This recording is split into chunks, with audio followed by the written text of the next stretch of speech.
This is page 51. We've already started this page, and this is what we've practiced the last couple of days because this is triangle congruence, which is really important to make sure you know how to do it. Now what we're going to do is go to those questions that I said, hold off on these. This is like the next level of challenging, and we don't want to do that just yet. Now we're going to them. They are right here. What makes this challenging is the question is saying, hey, I want to be able to prove that these two triangles, like number 5, for instance, are congruent by the SSS shortcut. But I need one more thing to be marked congruent, and the question is, what is it? Okay, well, so hold on. When you first look at it, you need to mark what's not marked that can be marked because they're touching, right? So this is exactly what we have been practicing. Like, for instance, that side right there would be copied if I split the triangles apart. So it would be congruent to itself, right? Yes? Okay, so that's a shared side, and it would be equal to itself. Now the question is, I want to prove the two triangles are congruent by side, side, side. I don't have enough info. What's missing? Well, side, side, side is the easiest one because it just means all 3 sides need to match all 3 sides, yes? Yeah. Well, and if you look at the picture, clearly this side is not marked as matching that side, which is what we would need to know, which is the answer to the question. Now, you have to be careful how you name it. If you call this KW, then you would have to call this VW. So that's what you would say, is that we would need to know that KW is congruent to VW in order to use side, side, side. That's how that question is presented, and that's how you answer it.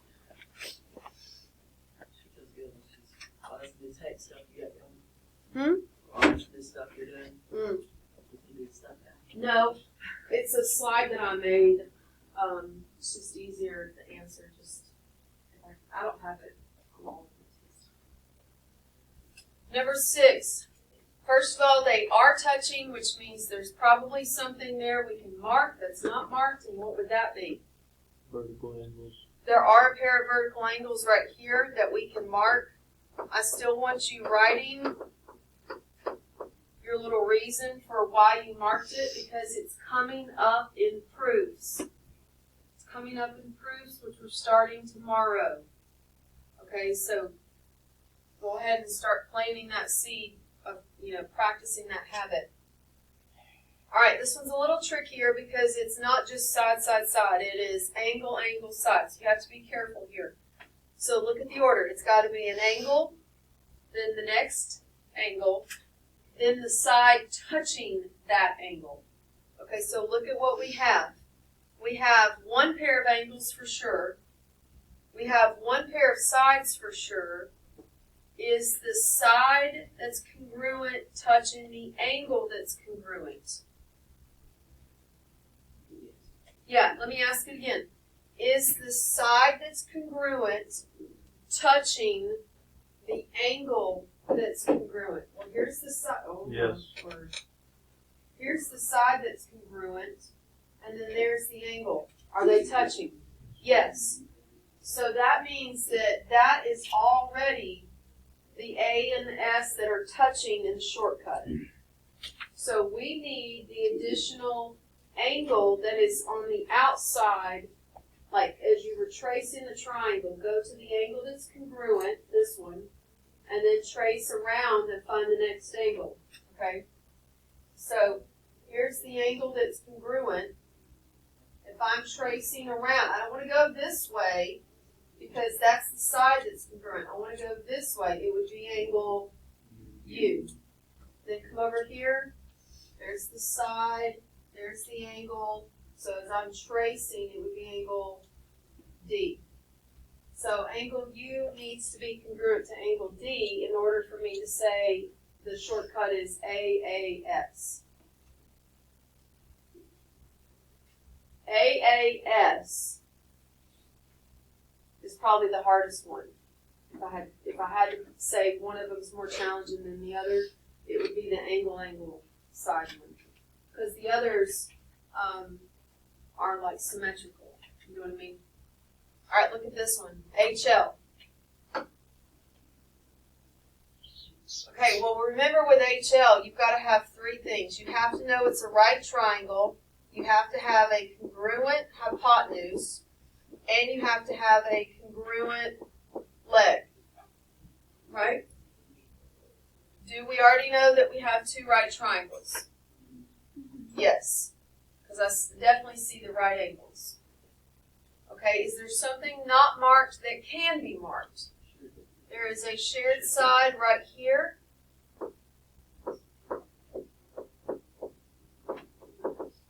There's a shared side. Okay, now you have to ask yourself, what part of the right triangle is that? Is that the hypotenuse or the leg? Remember, the legs form like a capital L, the sides that make up the right angle. And that definitely helps to form the right angle. So that's one of the legs, which means we are missing the hypotenuse. Now you need to find the hypotenuse. Remember, go to the right angle, draw an arrow to the side farthest away from it.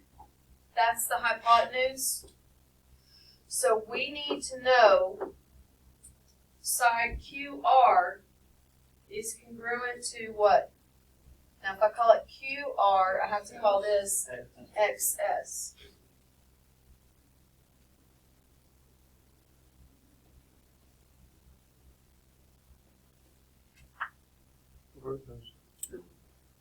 No, you didn't.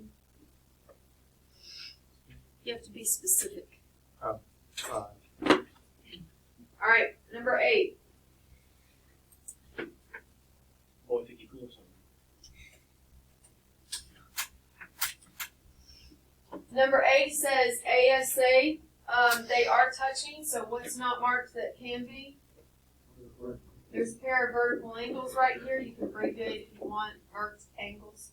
I'm going to put a single arc.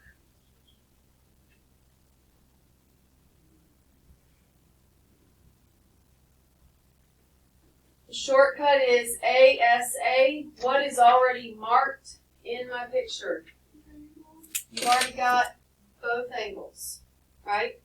So we need the congruent side that is in between the congruent angles. So there's the angles, and then there's the angles, which means it's side what to side what? There you go.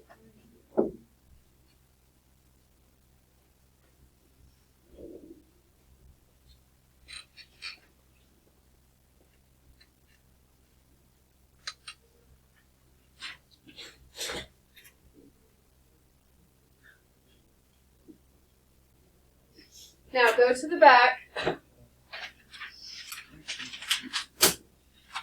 and do those practice problems right now. The top 6 are, do you have enough info to say they're congruent, and if so, what's the shortcut?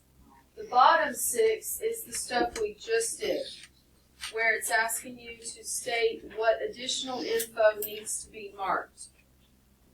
And then we're going to check your answers. So top 6 is the old stuff, bottom 6 is the new stuff. Remember, we have 5 shortcuts.